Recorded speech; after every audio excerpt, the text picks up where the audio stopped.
नमस्कार दोस्तों, स्वागत है आपका आपके अपने चैनल महाविद्या एकेडमी में। हम यूपी ट्रिपल एससी मुख्य सेविका के लिए प्रैक्टिस सेट की सीरीज देख रहे हैं, जिसका ये प्रैक्टिस सेट नंबर 7 है और ये हमारा प्रैक्टिस सेट नंबर 7 का लास्ट पार्ट चल रहा है। इसके बाद हम प्रैक्टिस सेट नंबर 8 को स्टार्ट करेंगे, ठीक है। और इसके पहले के जितने भी प्रैक्टिस सेट हैं सबके वीडियो आपको चैनल की प्लेलिस्ट पे मिल जाएंगे।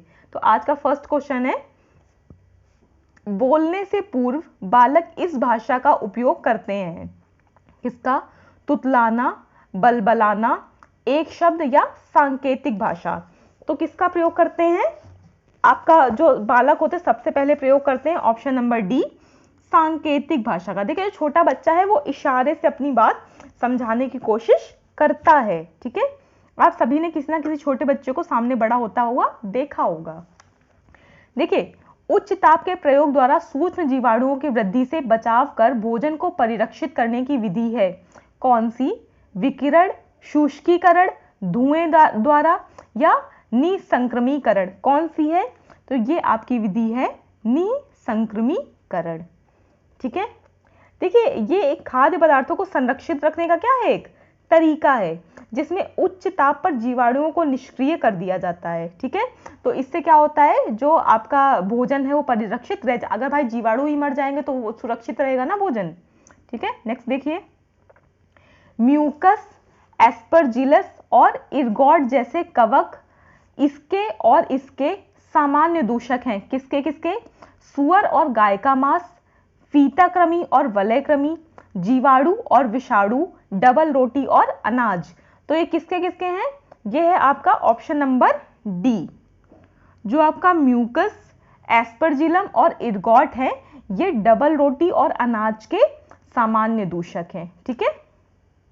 नेक्स्ट देखिए, गतिशील संतुलन से तात्पर्य है प्रोटीन ऊर्जा अनुपात का, कैल्शियम फास्फोरस अनुपात का, खनिज लवण संतुलन का, या उपर्युक्त में से कोई नहीं। किसका उदाहरण है गतिशील संतुलन?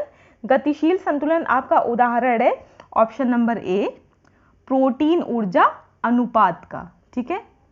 नेक्स्ट देखिए, 0 से 6 महीने के बच्चे के लिए प्रतिदिन लगभग कितना प्रोटीन चाहिए?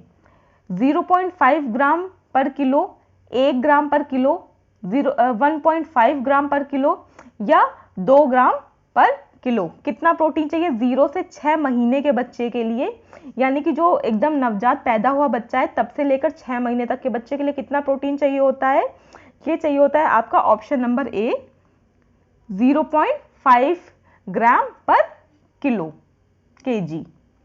नेक्स्ट देखिए, डॉक्टर एम स्वामीनाथन द्वारा निम्नलिखित में से कौन से खाद्य वर्ग की अनुशंसा की गई है? 4 खाद्य वर्ग की, 5 खाद्य वर्ग की, 7 खाद्य वर्ग की या 11 खाद्य वर्ग की? तो इनके द्वारा किसकी जो आपकी अनुशंसा है वो की गई थी? डॉक्टर एम स्वामीनाथन के द्वारा इनके द्वारा की गई थी 11 खाद्य वर्ग की अनुशंसा। बहुत इंपॉर्टेंट है। देखिए, भारत में जो हरित क्रांति का जनक है भारत में, वो डॉक्टर एस स्वामीनाथन को ही कहा जाता है।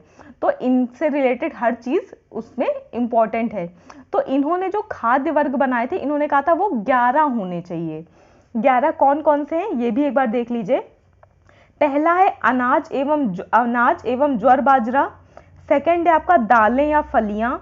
तीसरा है आपका गिरियां या तिलहन। चौथा है आपका सब्जियां। पांचवा है फल। छठवां है दूध एवं दूध से बने पदार्थ। सातवां है अंडे। आठवां है मांस, मछली तथा अन्य प्राणिज आसर। नेक्स्ट है नवा है आपका वसा एवं तेल।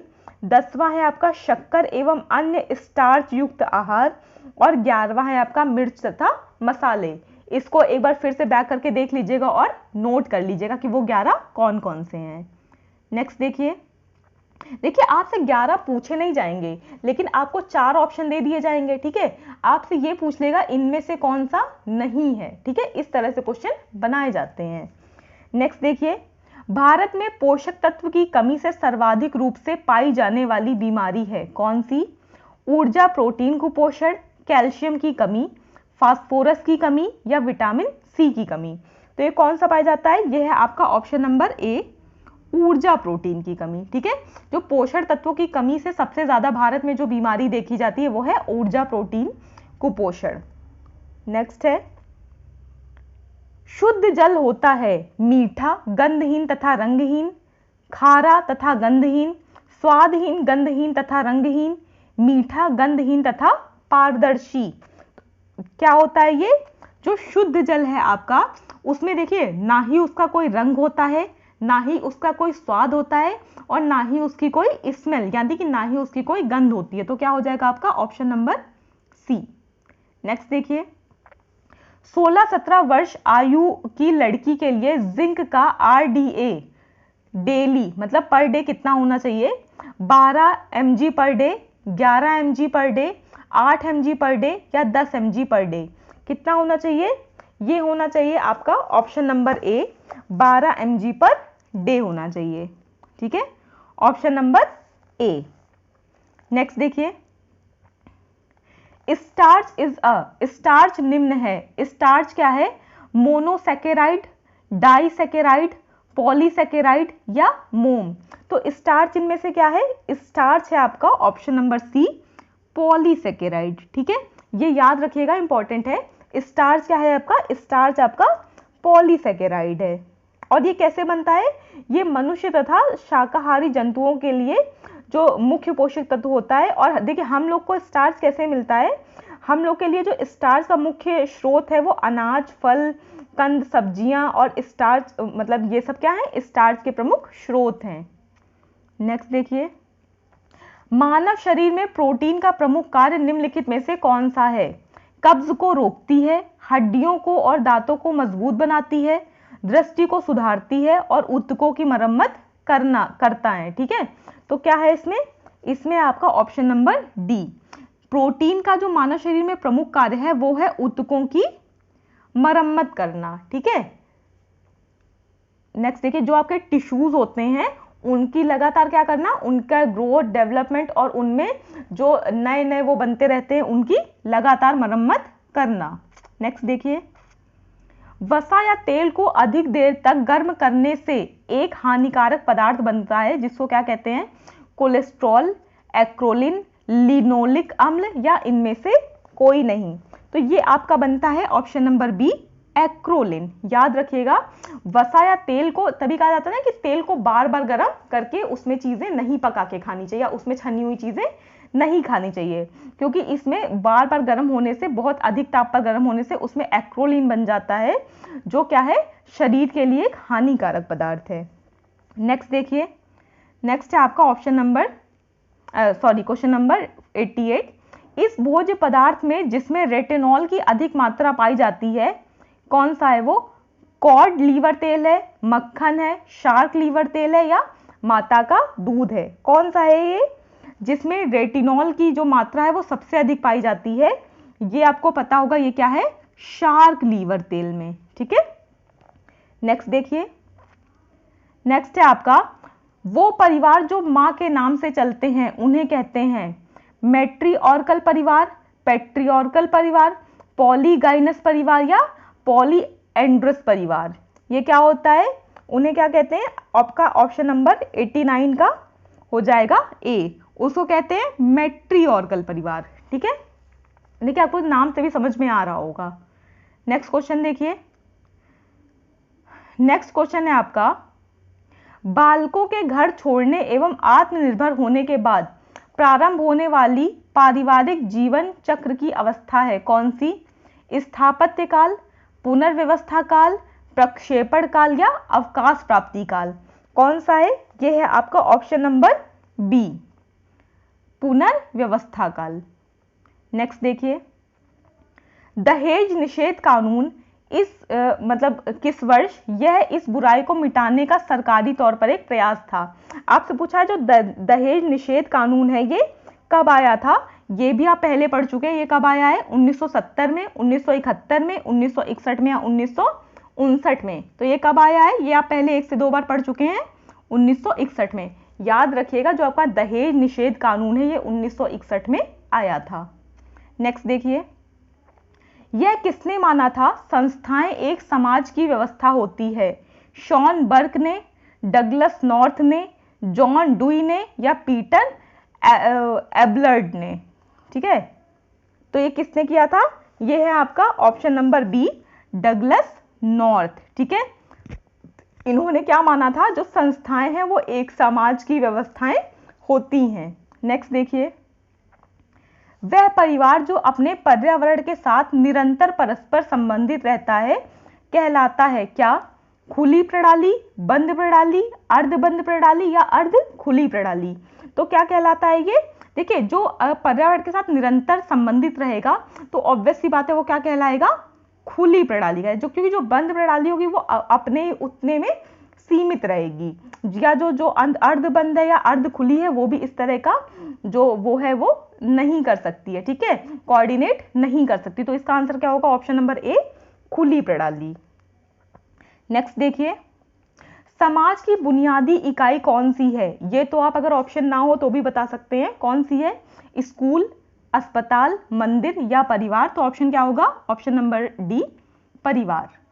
नेक्स्ट देखिए, मेगालोब्लास्टिक एनीमिया किस विटामिन की कमी के कारण होता है? Vitamin B2, vitamin C, vitamin B9 या विटामिन ए।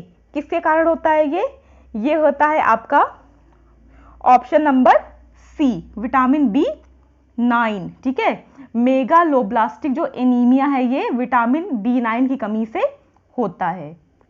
नेक्स्ट देखिए, किसने प्रतिपादित किया कि परामर्श पारस्परिक रूप से सीखने की एक प्रक्रिया है?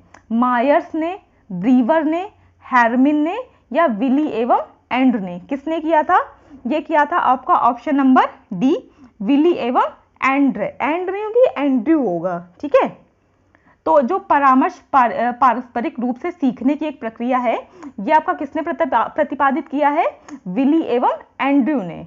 ठीक है, नेक्स्ट देखिए, परामर्श एक विधि है। ये भी आप परामर्श के बारे में कई बार आपको एक्सप्लेन किया जा चुका है।